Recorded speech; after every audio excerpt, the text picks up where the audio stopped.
Hi, Teacher Rachel. Welcome to episode 5 of Using Chinese to Teach English, but not using Chinese. Today, we are going to the land of vampires. We want one to swim away. Ooh, the W. This is another one that had me scratching my head.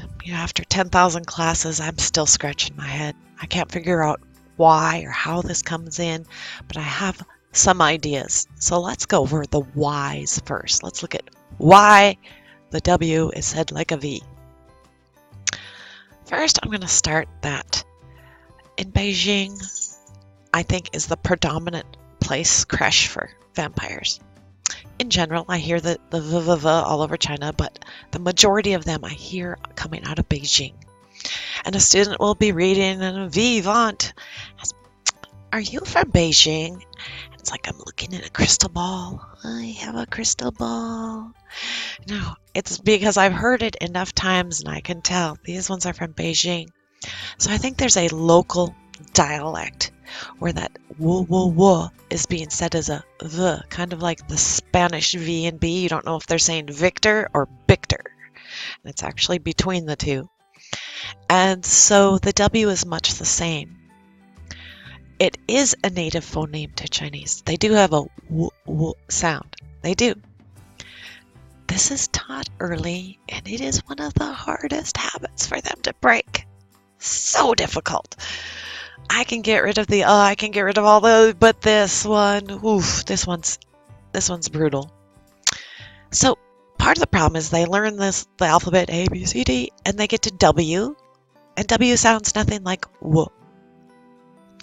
So it means nothing, and it's at the end of the alphabet and kind of slough it off. And sometimes what they're looking at when they're seeing in their little squares and they're looking at us is they see a V, and that's what they have in their head. And so they put their teeth on their lip and make this V sound. So let's look at a couple ways to fix this.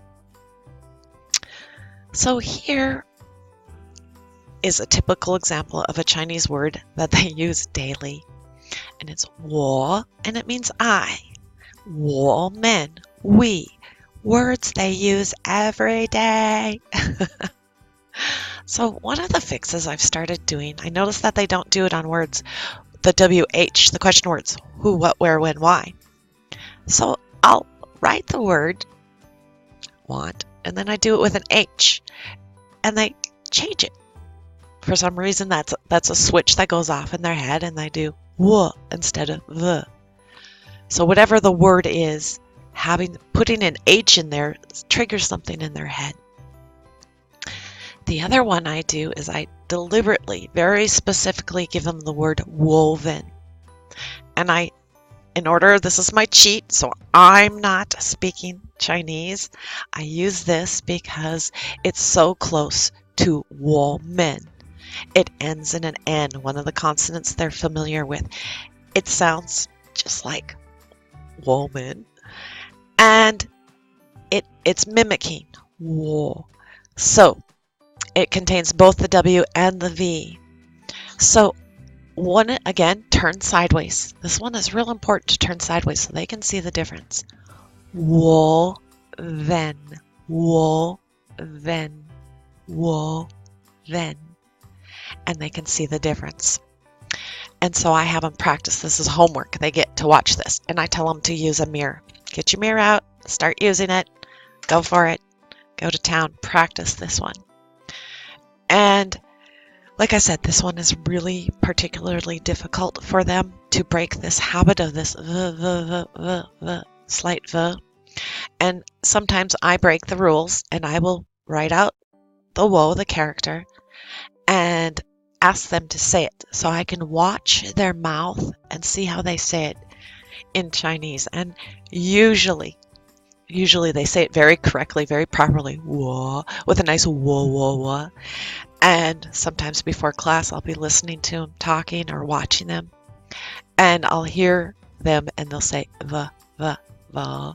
So speaking in your native pace at a comfortable, you're not under pressure, changes what you do. So As I said, this one's difficult, so I have a down and dirty. This is my down and dirty for this.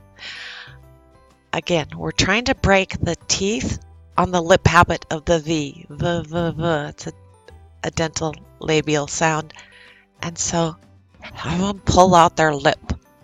And the kids think it's funny. And so, woven, woven. So they can see the difference, and it's actual physical, tactile. And they really do think it's funny. And after a while, some of them, especially the ones that really have a hard V sound, they'll just get to a W and automatically do this with their lip. So this is a great fix. Again, this one is hard. This is a hard, deeply ingrained habit, hard one to fix.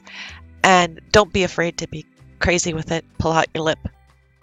Talk to them like this because I think that's funny. All right, that's it for today. See you next time. Thank you.